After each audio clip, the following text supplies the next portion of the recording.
அப்படின்னா அதாவது உலகம் முழுக்க ஒரு சூப்பர் ஸ்டார் இந்த படத்தை பார்த்தா இவர் யார், இவரோட ஓவரால் ஒரு என்ன சொல்கிறது top to bottom A to G இவரை பற்றி தெரிஞ்சுக்கலாம் அப்படின்னா சூப்பர் ஸ்டாருக்கு அது பாஷாவை காமிச்சிட்டு போயிட்டே இருக்கலாம். ஏன்னா கமர்ஷியல் சினிமாவினுடைய பைபிள்னா பாஷா தான். ஸோ அது வந்து மாற்றிருக்கிறதே இல்லை. அப்படியான பாஷாவை கிட்டத்தட்ட அந்த ஒரு ஷாட்டில் வந்து என் கண்ணு முன்னால் நிறுத்திட்டு போயிட்டார் ட்ரெய்லரில். அது ஒன்று செமையாக இருந்தது. ரெண்டாவது பார்த்திங்க அப்படின்னா இதில் வந்து ஒரு நட்பு இருக்குது, நட்பு பேஸ் பண்ணி ஒரு ஒரு அந்த ஒரு ஆங்கிள் இருக்குது. அப்புறம் அந்த ப்ளூ அண்ட் ரெட்டு, ஸோ அந்த ப்ளூவில் சூப்பர் ஸ்டார் ரஜினின்னு வர்றதும் இந்த ரெட்டில் சூப்பர் ஸ்டார் ரஜினின்றதும் பார்த்திங்க அப்படின்னா அது கம்ப்ளீட்டாக ஒரு மாஸ் ட்ரான்ஸ்ஃபர்மேஷன். அதுதான் பாஷாவே. அகைன் ஒரு மாஸ் ட்ரான்ஸ்ஃபர்மேஷன் இருக்குது. வெயிட்டாக ஜெயிலரை விட பெருசாக கிளிக் ஆகும். ஜெயிலரில் அப்படி தான் சைலண்ட்டாக வருவார். என்ன சொல்கிறது, காய்கறி வாங்கிட்டு ஐஸ்கிரீம் வாங்கி கொடுத்துட்டு அவர் வாட்டுக்கு வீட்டில் பொண்டாட்டிட்டு திட்டு வாங்கிட்டு இருப்பாப்புல.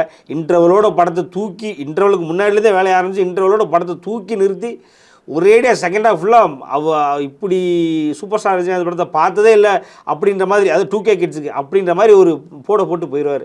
அதை விடவும் ஒரு மாஸ் ட்ரான்ஸ்ஃபர்மேஷன், அது எக்ஸாக்டாக பாஷாவை ரெப்ளிகா பண்ணுற மாதிரியான ஒரு ட்ரான்ஸ்ஃபர்மேஷனை கொண்டு வரதுக்கான வாய்ப்புகள் இதிலே தெரியுது.